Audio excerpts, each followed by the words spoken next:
Once upon a midnight dreary, while I pondered, weak and weary, over many a quaint and curious volume of forgotten lore, while I nodded, nearly napping, suddenly there came a tapping, as of someone gently rapping at my chamber door.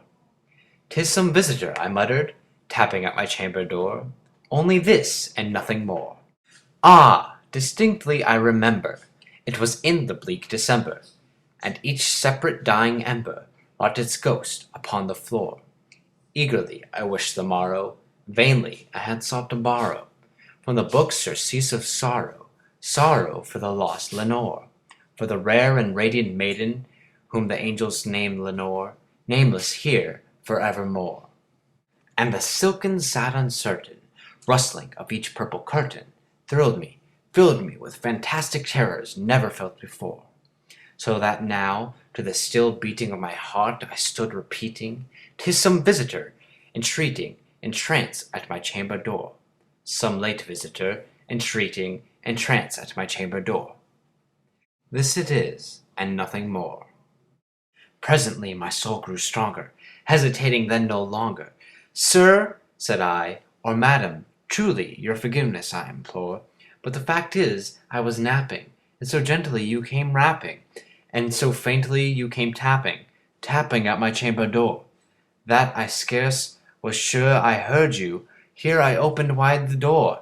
Darkness there, and nothing more." Deep into that darkness peering, long I stood there wondering, fearing, doubting, dreaming dreams no mortal ever dared to dream before. But the silence was broken, and the darkness gave no token, and the only word there spoken was a whispered word, "Lenore!" This I whispered, and echo murmured back the word, "Lenore!" Merely this, and nothing more. Back into the chamber churning, all my soul within me burning, soon again I heard a tapping somewhat louder than before. "Surely," said I, "surely that is something at my window lattice. Let me see then what threat is, and this mystery explore. Let my heart be still a moment, and this mystery explore. 'Tis the wind, and nothing more." Open here I flung the shutter, when with many a flirt and flutter, in there stepped a stately raven of saintly days of yore. Not the least obeisance made he, not a minute stopped or stayed he, but with mien of lord and lady, perched above my chamber door, perched upon a bust of Pallas just above my chamber door, perched and sat, and nothing more. Then this ebony bird beguiled my sad fancy into smiling, by the grave and stern decorum of the countenance it wore.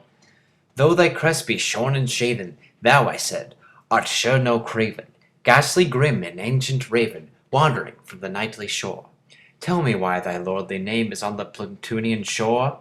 Quoth the raven, "Nevermore." Much I marvelled this ungainly fowl to hear discourse so plainly, though its answer little meaning, little relevancy bore. For we cannot help agreeing that no living being ever yet blessed with seeing bird above his chamber door, bird or beast above the sculptured bust of his chamber door, with such name, nevermore. But the raven sitting lonely on the placid bust spoke only that one word, as if his soul in that one word he did outpour. Nothing further than he muttered, not a feather than he fluttered. Still I scarcely more than muttered, "Other friends have flown before, on the morrow he will leave me, as my hopes have flown before." Then the bird said, "Nevermore."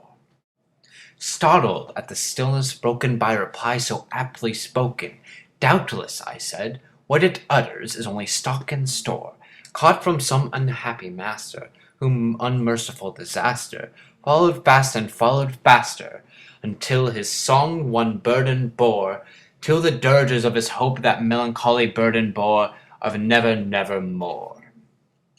But the raven, still beguiling all my sad soul into smiling, straight I wheeled a cushioned seat in front of my bird and bust and door. Then, upon the velvet sinking, I betook myself to linking fancy unto fancy, thinking what this ominous bird of yore, what this grim, ungainly, ghastly, gaunt, and ominous bird of yore meant in croaking, "Nevermore." This I sat engaged in guessing, but no syllable expressing, to the fowl whose fiery eyes now burned into my bosom's core. This and more I sat divining, with my head at ease reclining on the cushion's velvet lining of that lamplight gloated o'er, but whose velvet violet lining with lamplight gloated o'er she shall press, nevermore.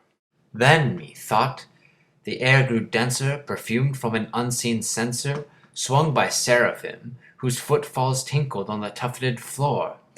Wretch, I cried, thy God hath lent thee, by these angels he has sent thee, respite indefinite from thy memories of Lenore. Quaff, oh quaff, this kind Nephany, and forget lost Lenore. Quoth the raven, nevermore. Prophet, said I, think of evil. Prophet still, if bird or devil, whether tempter sent, or whether tempest tossed thee here ashore, desolate yet undaunted, on this desert land enchanted, on this home by horror haunted, tell me, truly I implore, is there balm in Gilead? Tell me, I implore. Quoth the raven, nevermore. Prophet, said I, think of evil. Prophet still, if bird or devil, by the heaven that bends above us, by the God we both adore, tell this soul with sorrow laden, within the distant Aidenn, it shall clasp a sainted maiden, whom the angels name Lenore, clasp a rare and radiant maiden, whom the angels name Lenore. Quoth the raven, nevermore. Be that word our sign of parting, bird or fiend, I shrieked upstarting, get thee back to Tempest and Night's Plutonian shore. Leave no black flume as token of that lie soul hath spoken. Leave my loneliness unbroken. Quit the bust above my door. Take thy beat from out thy heart, and take thy form from off my door. Quoth the raven, nevermore. And the raven, never fitting, still is sitting, on the pallid bust of Pallas, just above my chamber door. And his eyes have all the seeming of a demon's that is dreaming, and the lamplight o'er him streaming throws a shadow on the floor. And my soul from out that shadow that lies floating on the door shall be lifted nevermore.